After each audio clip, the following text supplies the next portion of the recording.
What's up, everybody? Welcome to Among the Fence. My name is Aaron. It's time for New Music Friday. Going to be announcing some of the new stuff coming out throughout the week of April 12th. Give my thoughts and opinions on what I think we can expect from some of these new releases. And as always, if I miss something that you're looking forward to, leave a comment below, letting me and everybody else know what it is so we can all discover some new music. And also, if you enjoyed this video, don't forget to give it a like. Helps out so much with YouTube's algorithm. It's such a small thing, but it goes so far. But anyways, let's talk about some new jams. Imminence is releasing their new album, The Black. I'm only partially excited about this album because they seem to be going more and more into the generic section of music. I'm still pretty hopeful that it will be good. I didn't really talk about it too much, but I did enjoy Heaven and Hiding. But I mean, it was still like right on the line of being super mainstream and sounding like everything else. And the singles they've released for this haven't really been giving too much hope that anything's going to be different, even though I try not to judge an album based off of the singles because it might be, it might not tell the same story. I'm hoping there's still going to be some gems on this album, but I think it's going to be a tough one. We also have a new album from Eidola titled Eviscerate. This one I am very much excited for. I never really talked about this one either, but their last album, The Architect, was terrific. As far as post-hardcore goes, I feel like this band's almost like prog post-hardcore. It's really hard to really classify what this band does, but they sound fantastic. The amount of creativity that goes into the music is fantastic, and their music is just so beautiful.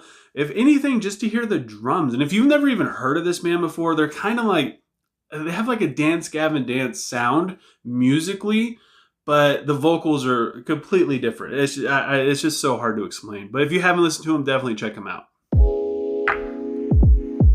We get two EPs this week, one from Northlane titled Mirror's Edge. After Obsidian, it feels like this band can pretty much do no wrong. Kind of like Imminence, though, I feel like they're tiptoeing that fine line of just sounding like everything else that's on the radio nowadays. I hope that it's not the case because I do enjoy this band. I only got into them because of Obsidian. Listened to their past stuff before, and I just had a hard time. So I'm really hoping that's not just like a one album kind of thing for me. I'm hoping they're able to keep this going because I really enjoyed it and I love the sound that they had. We also have a new EP from Greyhaven titled Stereo Grief. This band is heavily influenced by Every Time I Die and the likes of, kind of bands within that realm. And because Every Time I Die is gone, this band's kind of a decent replacement for them, mixed with a little bit more of a southern twang.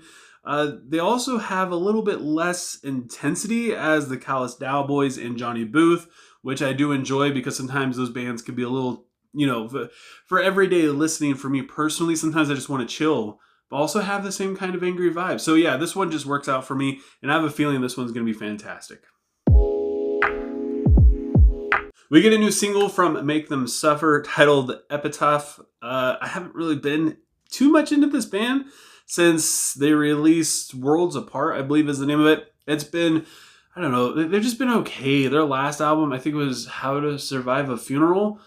It was just super hyped, and it just, I don't know, there wasn't too much excitement within it, I guess you could say. There just wasn't anything that stood out to me. It was all just kind of heavy-ish, overproduced riffs, and the female vocals weren't really there, and that kind of fell apart. And I feel like right now they're in the realm where they have to compete with Spirit Box because of the female vocals and just style of music they're doing. And I don't know, it's going to be a really tough one for them to come out on top. I just hope that this single wins me back over because I started to get into this band and then they just completely lost me, and I would love to be able to get back into them again. We also have a new single from Architects titled Curse. This is another band I've completely given up due to their unoriginality. They basically rewrote the book for metalcore, and then everybody started to copy them, and then they kind of became a parody of themselves. Every single song sounds the same. The last two albums they've released have been very lackluster, nothing exciting on them, nothing that is I think for those that wish to exist, was so bloated with just the most boring songs. Listening to them was a chore. So yeah, if you're interested in Architects, that's coming out as well. We also have a new single from Canehill. Actually, we have two. The first one is The Midnight Sun, and then we have Ecstasy and Grief. This is, to me, one of the more creative bands around. They're still kind of underground, which is cool because I feel like that gives them a chance to be a little bit more daring, a little bit more creative. They're like new metal, but also kind of not real. I don't know, like industrial metal maybe. They're really weird because they could do so many different things with their sound. They have songs that are super chill and mellow, and you can kind of just sit back and relax to. And then they have other songs that punch you in the throat. So I mean, you never really know what you're gonna get, and we're getting two of them. So I have a feeling whichever direction they go, they're going to write some pretty good music. We also have a new single from Wage War titled Nails, spelled with a 5 for the S.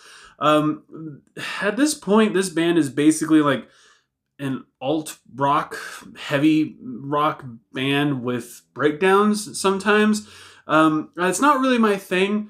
They've completely done a U-turn, and I just don't really like the kind of music they put out now. However, the band has stated that this is the kind of music that they've always wanted to make. They never really wanted to make metalcore super heavy music. It's just kind of what they fell into. So if they're happy doing it, they do a good job. They don't sound bad. It's just not anything that really interests me. So yeah, I don't think this one is going to I don't think it's going to turn me into a fan again anytime soon. And that is it for New Music Friday. Like I said before, if there's anything that I missed that you're looking forward to, leave a comment below letting me know what it is so me and everybody else can enjoy some new music. And if you enjoy this video, don't forget to give it a like. If you want to continue to help support me even further, please consider subscribing and ringing the bell icon. Doing any of those things helps me out tremendously, and I just appreciate it so much. I appreciate you even just taking time out of your day to listen to me sit here and talk about music.